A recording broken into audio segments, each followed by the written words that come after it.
This video comes with a warning because there's a fundamental flaw with the term white balance that's causing 99% of videographers to misunderstand it and get inaccurate colours within their videos. Now I use a super simple hack for fixing your white balance which will help you get accurate colours and lead to a more professional colour grade even if you're a total beginner. But because of this issue that I mentioned, there's a right way and a wrong way to use it. It won't work if you do the first step wrong. So I'm going to show you what this easy fix is. It requires no downloads, you don't have to get any plugins, you don't have to spend any money, and you can do all of this just by using the tools that are built in to your video editing software that you already have. And then I'll tell you what the problem is so that you can avoid it altogether, so that every time you press record in the future, you can guarantee expert level color grades. Tell me in the comments if this sounds like you, because it was definitely me at one stage. Now I'm not ashamed to admit that, you know, we all start somewhere. Did you hear my elbow crack then? What's that?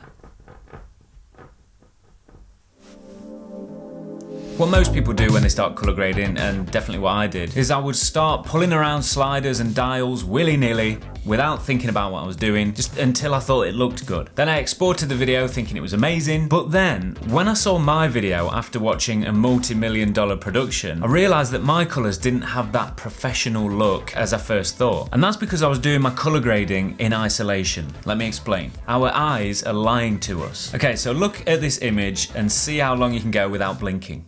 I'm only joking, you can blink. Just look at it without looking away for a little bit. Let your eyes get used to it and soak up all the colours. It's well exposed, the colours look fine to me, and overall, it's a decent image. But when I switch to this version, this one looks very blue in comparison. And if I leave this here for a little moment, your eyes will begin to get used to this colour and adjust. And it starts to level out a bit and look just as good as the first one. But then when I switch back to the first image, it looks completely different again, and you probably prefer the previous one now. That was a lot of peas. And this looks way too green and orange now. Just like our eyes adjust in the dark so that we can see, they also adjust to colours. So whenever we grade without using reference images or tools, we're setting ourselves up for failure, because we think our colours look good because we've got nothing to reference it to, when actually they could look completely naff.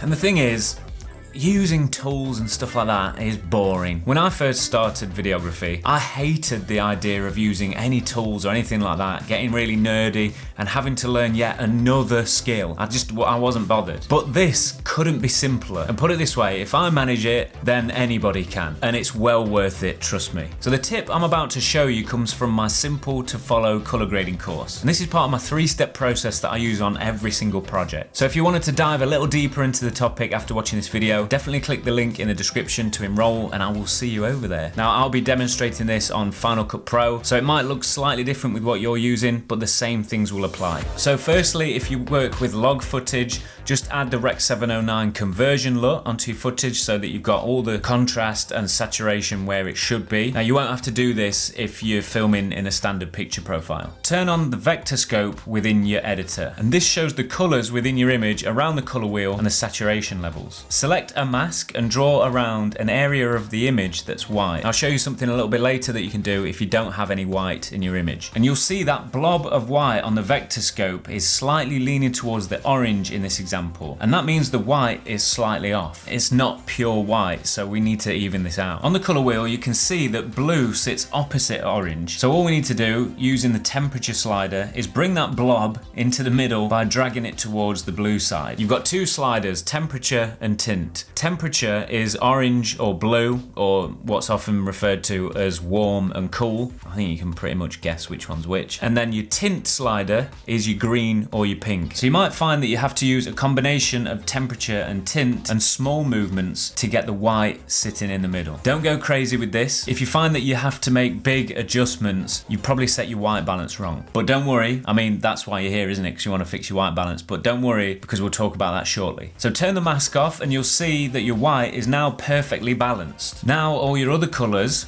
will look exactly how they should, making the color grading phase much easier. Now before I tell you the big problem with this and why you shouldn't rely on it, I'll show you what to do if you don't have any white in your image. We can use a different tool called the waveform, and if you turn on the RGB parade version, you'll see the red, green and blue values on the scale. So you can see here in this example that the red and green are a lot higher than the blue, which shows it's not balanced. So all you do is take the temperature slider again and drag it towards the opposite side until they're level. Now this isn't the most accurate way of fixing your white balance, because if a certain colour dominates the frame, it's natural that that colour is going to be higher on the scale, and that's the way it should look. So we don't want to adjust it. It all depends on what colours are in your image. This is why something like a colour checker is so helpful, because you can hold this up in the middle of your frame before you start filming. I know it's a little bit nerdy, and I'm sorry, but it's gonna really improve your videos. I appreciate it's not always practical to carry one of these around, but you know, you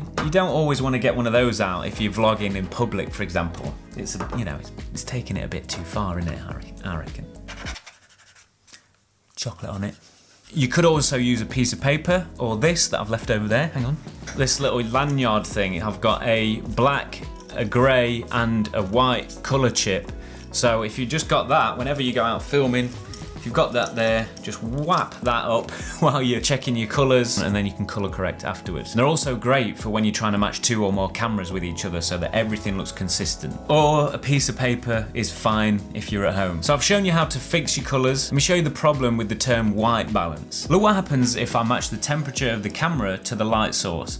In this case, a candle flame at around 2000 Kelvin. If I fix the white balance and make the whites look white under this flame, it looks very unnatural and it makes other colours difficult to grade, and they don't look like they should, and they never will. And it's the same if I use a 2000 Kelvin light, set the camera to 5600, but then fix the white balance using the tip from earlier. The same thing happens. All the colours look off. It looks awful. It looks very amateur. And because it's called white balance, it makes people think that white should look white all the time, no matter what colour light it's under. And we don't. That's the beauty of having different coloured light. It should look how it looks in real life. A white t-shirt under a candle flame isn't going to look white. It's going to look orange or warm. And something that was filmed at night or in blue hour is going to look blue. And if we can capture that, then we can start to play with the colours a little bit more. Also, because I've already pushed the colours of the image quite far, it doesn't leave much room for altering them any further if we need to. So if you add a LUT or try and grade the footage, it'll start to become patchy and grainy, and you won't get the best use of the colour space from your camera. So although the vector scope and the masking tool is really powerful, you should only really be using it for fine adjustments and corrections, or if you're matching footage. As I mentioned, fixing your white balance after you've filmed can only get you so far. If you really want to take your videos to the next level and get cinematic level color grades, you need to be able to set your white balance correctly